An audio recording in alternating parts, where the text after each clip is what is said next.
Bienvenue dans la partie 2 de cette série concernant TrueNAS et ZFS. Ça, c'est ce qui était prévu sur le script. Mais en faisant le montage, je me suis rendu compte que c'était assez long et assez chiant. Donc c'est ce qui m'a donné l'idée de faire ce titre un peu putaclic. Du coup, pour compenser, j'ai décidé de garder les transitions très soft. Mot de passe à l'installation.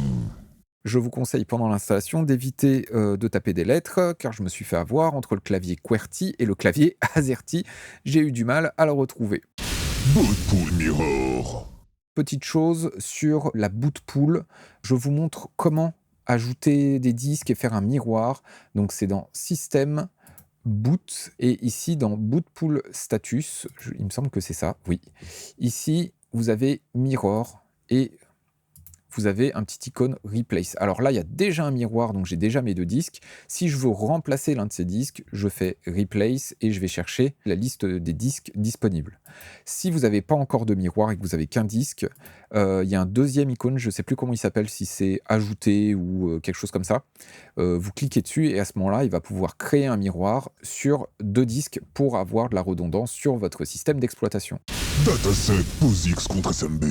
Donc maintenant, on va parler de la structure qu'on va avoir sur ces pools. On va d'abord créer un premier dataset users avec tous les utilisateurs de notre famille virtuelle et un deuxième dataset qui va s'appeler média avec des sous-dossiers à l'intérieur avec comme exemple des films pour adultes, pas ceux auxquels vous pensez, des films pour enfants et un dataset photo sur lequel on va attribuer différentes autorisations. Donc, première chose, les datasets, on va dans Dataset. Donc, on sélectionne celle sur laquelle on veut aller. On va créer les datasets user qui seront sur HDD1. On fait Add Dataset. On va l'appeler Users. Et ici, on va laisser générique. Par contre, dans les Advanced Options, il y a quelques petites choses à vérifier.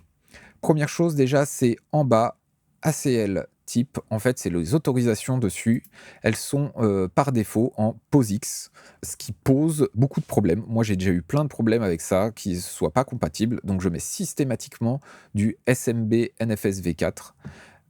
Oui. Alors, il dit que c'est différent que la pool parce que les pools se créent automatiquement en POSIX. Quand on a bien choisi SMB NFS V4, on fait Save et il crée le premier dataset. ACL et autorisation. Maintenant qu'on a tous ces datasets, on va créer des utilisateurs qui auront des autorisations sur ces datasets. On va aller dans Credential et User. Alors, ça c'est pour créer les utilisateurs. D'abord, on va créer des groupes pour vous montrer comment ça fonctionne. On va créer un groupe parent et un groupe enfant. Donc on va aller d'abord dans Groupe et on va faire Add. Le nom va être parent. On va dire que c'est un groupe SMB. Voilà. Et on va faire un deuxième groupe enfant, pareil. Et un groupe SMB. Comme ça, quand on va créer les utilisateurs, on pourra directement les ajouter au groupe puisque les groupes existent. Même chose, Credential User cette fois-ci. Et donc là, on va faire notre premier utilisateur. Alors, ça fait un peu peur tout ça, mais franchement, il n'y a pas grand-chose à remplir, c'est assez simple. On va l'appeler Daron. Le mot de passe, create new primary group, ça, on va le laisser. Et par contre, dans auxiliary group, ils vont nous demander lequel on veut. Et pour le Daron, on va faire en sorte de le mettre dans le groupe parent. On va faire save. Et voilà, on a notre premier utilisateur.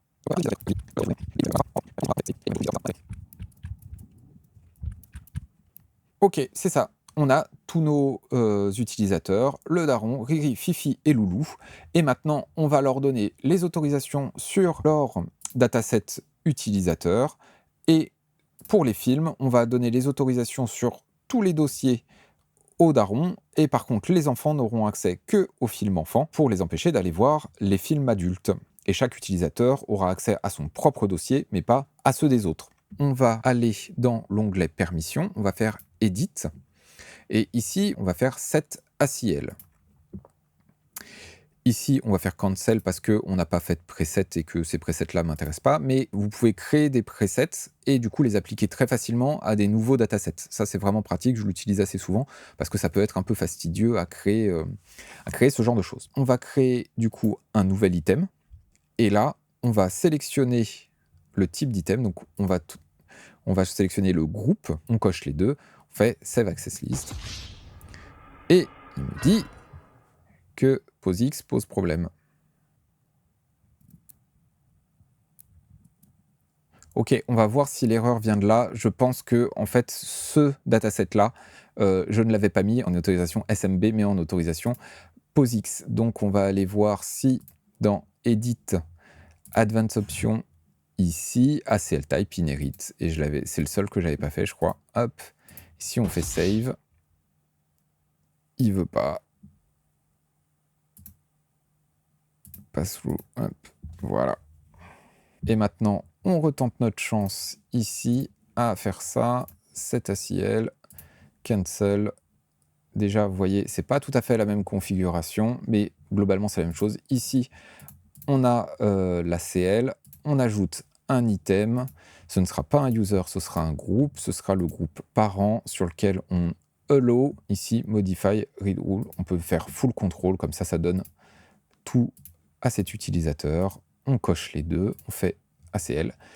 Et là, cette fois-ci, ça marche. Voilà pourquoi il faut pas mettre POSIX, parce que à chaque fois, et c'est la merde, c'est un vrai bordel. Pour le film enfant, on va ajouter le groupe enfant, qui aura le droit non pas de full control, ni même de modify, on va le mettre que en read, pour qu'il puisse aller voir les films directement dans les dossiers, hein, sans passer par forcément Jellyfin. Jellyfin, ça se gère à part, mais qu'au moins il puisse ne pas les modifier. Alors, le user, on va mettre le groupe parent en full control pour que les parents puissent aller dépanner s'il y a besoin. Donc, automatiquement, vous voyez sur les datasets, sur les sous-datasets, le groupe parent a les autorisations. Alors, peut-être que sur le daron, on va changer ça parce que pas de raison que tous les parents aient l'autorisation du full control sur ce dataset. Par contre, le daron en user doit avoir le full control.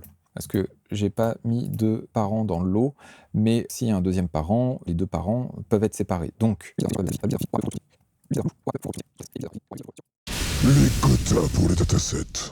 on peut remarquer aussi quand on sélectionne un dataset qu'il y a d'autres encadrés ici. On a le dataset Space Management. On peut établir des quotas par groupe ou par utilisateur pour bloquer à partir d'un certain nombre de données. Donc par exemple, faire Manage Quota, je vais faire Add. Ici, on va dire 100 gigas que Riri, Fifi et Loulou n'ont le droit qu'à 100 gigas chacun.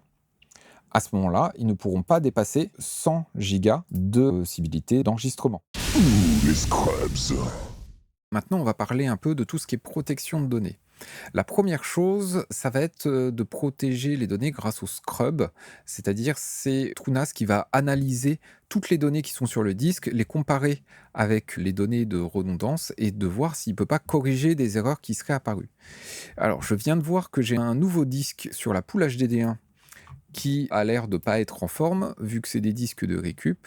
Et vous voyez, j'ai 134 erreurs. Et donc, je me demandais si justement, grâce au scrub, grâce à ce petit bouton, on allait pouvoir les corriger. Start Scrub. Ici, on a les process, donc on va attendre que ça finisse. A few moments later.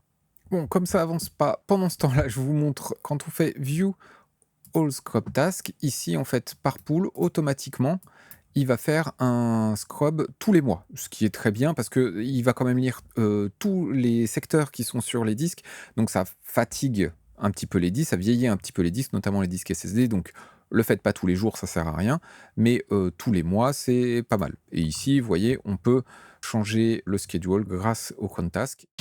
Les snapshots. Nous allions parler des snapshots. Les snapshots, ça se fait par dataset. Mettons que on n'allait pas faire de sauvegarde sur les médias parce que c'est trop lourd, etc. Par contre, on voulait le faire sur tous les dossiers des users. Ici, on peut faire Create Snapshot. Donc, il nous demande le dataset, donc de HDD1 user. Celui-ci sera fait de manière manuelle. On va faire Recursive pour qu'il prenne tous les sous-datasets, qui nous séparent les sauvegardes et pas qu'il fasse une sauvegarde globale. Et on fait Save. Et le snapshot a été fait. Et maintenant, on voit qu'il y a un snapshot.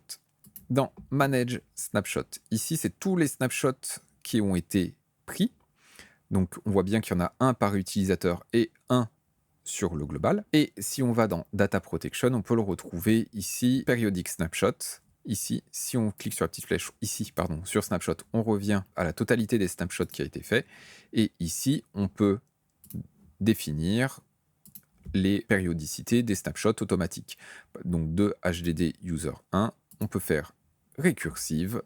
Lifetime, c'est le temps qui va garder le snapshot. Donc plus vous en gardez, plus ça va prendre de la place sur votre disque, puisque là, il va le faire tous les jours et pendant 2 semaines. Si je mets 2 mois, il va y en avoir 60, puisque s'il le fait tous les jours. Donc voilà, à vous de trouver le juste milieu. On peut faire save et à ce moment-là, on voit qu'il m'a créé mon snapshot automatique. Et voilà comment on gère les snapshots. Permet à... Pourquoi il est bloqué lui? Sécuriser les données, ça va être les snapshots. Pardon? J'ai mon pool qui vient de disparaître. Il est plus là. Dans Discover. Appris Fresh Catalog, c'est ça, je cherchais. Pourquoi? Pour voir de recette la pool et refresh et ça change rien, ça me gave. Pool not found. Ne faites pas un serveur comme moi. C'est foireux de ouf. Et voilà, c'était ça la vidéo avec le nouveau montage. Et maintenant, je vous laisse avec mon moi du passé pour la conclusion. Bisous bisous. Maintenant, tu sais créer un pool, tu sais structurer les datasets avec les autorisations et les utilisateurs qui vont bien, et même utiliser les snapshots. Tu as toutes les bases pour faire un serveur vraiment solide. Solide, pas comme ce petit machin là qui a fait que me faire chier pendant toute la vidéo. Donc là c'est sûr, la vidéo d'après on va changer cette installation là et on va essayer de trouver quelque chose d'un peu plus raisonnable. Lâche un pouce bleu si la vidéo t'a fait marrer ou si t'as appris des trucs. Lâche un petit abonnement si tu veux voir la suite avec ce nouveau serveur. Et surtout, n'hésite pas à mettre en commentaire des conneries que j'aurais faites ou que j'aurais dites. Ça m'étonnerait pas qu'il y en ait pas mal. Allez, à la prochaine. Ciao!